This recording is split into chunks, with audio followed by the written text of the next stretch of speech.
নমস্কাৰ সকলোকে স্বাগতম জনালো মোৰ অন্য এটি ভিডিঅ'লৈ আশা ৰাখিছোঁ সকলো ভালে আছে আৰু সকলোকে মই দুৰ্গা পূজাৰ শুভকামনা যাচিলোঁ আৰু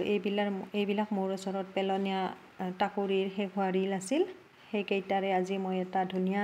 ঘৰ সজোৱা বনাম বস্তু আৰু এইখিনি মই সমান জোখত কাটি লৈছোঁ অলপ দীঘলকৈও কাটি ল'ব পাৰে আৰু এনেদৰে শেষ হৈ যোৱা ৰিবনবিলাক যিখিনি আমাৰ ফুলত ব্যৱহাৰ নহয় সেইখিনি মই ৰাখি থৈ দিছোঁ আৰু এনেদৰে মই এই কাটি লোৱা টাকুৰিৰ অংশখিনিত ধুনীয়াকৈ মেৰিয়াই যাম আৰু ইয়াৰে মই ধুনীয়াকৈ মণি প্ৰস্তুত কৰিম আৰু এই মণিবিলাক আচলতে নিজে বনাই ল'ব পাৰি বজাৰতো বহুত ধৰণৰ কিনিবলৈ পোৱা যায় কিন্তু নিজে বনাই লোৱা বস্তুৰ কথা সুকীয়া হয় আৰু এনেধৰণে মই মণিবিলাক বনাই লওঁ আৰু ইয়াত আপোনালোকে এই ৰিবনৰ সলনি ঊণ সূতা বা কিছুমান বিভিন্ন ধৰণৰ সূতা ব্যৱহাৰ কৰিব পৰা যায় আৰু এই ৰিবনখিনিৰে গাঁঠিলে আচলতে এটা চাইন আহে ধুনীয়া জিলিকি থাকে খুব ধুনীয়া লাগে মণিকেইটা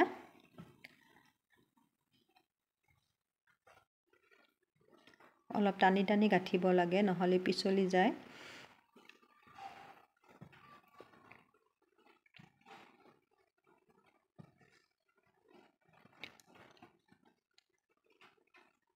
মই ধুনীয়াকৈ টানি টানি গাঁঠি ল'লোঁ মণিকেইটা তেতিয়াহ'লে ভিডিঅ'টো আপোনালোকে শেষলৈকে চাই থাকিব বুলি আশা থাকিল গোটেইখিনি মই মেৰিয়াই ল'ম বিভিন্ন ধৰণৰ সূতা ব্যৱহাৰ কৰিব পাৰি ইয়াৰ ওপৰতো ভাগ ভাগকৈ আৰু শেষত মই গাঁঠি লোৱা হোৱাৰ পিছত মই আঠা লগাই দিছোঁ যাতে ওলাই নাযায় যিহেতুকে এই ৰিবনবিলাক পিছল হয় আৰু এনেকুৱা মই বটলৰ সোপাবিলাক ৰাখি থৈ দিওঁ এইবিলাকেৰেও ধুনীয়া ধুনীয়া বস্তু বনাব পাৰি আৰু ফুটা কৰি ল'ব লাগে মাজৰ অংশখিনিত যিকোনো প্ৰকাৰে জুইত শলা গৰম কৰি ফুটা কৰিব পাৰি অলপ সাৱধান হ'লেই হ'ল আৰু এনেকুৱা ধৰণৰ মণি মই ঊণ সূতাৰেও বনাইছোঁ এতিয়া মই এই মণিবিলাকত এনেকুৱা ধৰণৰ পাথৰ আঠা খুৱাই দিম দেখিবলৈ আকৌ আৰু ধুনীয়া হ'ব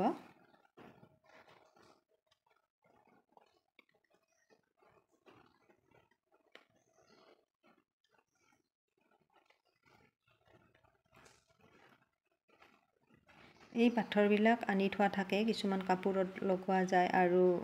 কিছুমান ব্যৱহাৰ নহয় সেইখিনি ৰাখি থৈ দিলে এনেকুৱা কামত ব্যৱহাৰ কৰিব পাৰি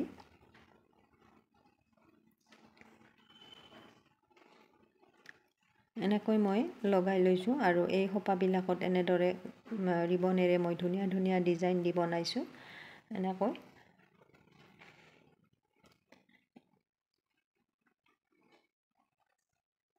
আজৰি সময়ত এইবিলাক বনাই থৈ দিলে কেতিয়াবা কামত আহে আৰু এনেকৈ মই এইটো ঘৰত সজোৱা বস্তু বনাইছোঁ চাওকচোন কেনেকুৱা লাগিছে আৰু ভিডিঅ'টি চাই ভাল পাইছে যদি লাইক শ্বেয়াৰ আৰু কমেণ্ট কৰিব আৰু শেষলৈকে চোৱাৰ বাবে মই সকলোকে ধন্যবাদ জ্ঞাপন কৰিলোঁ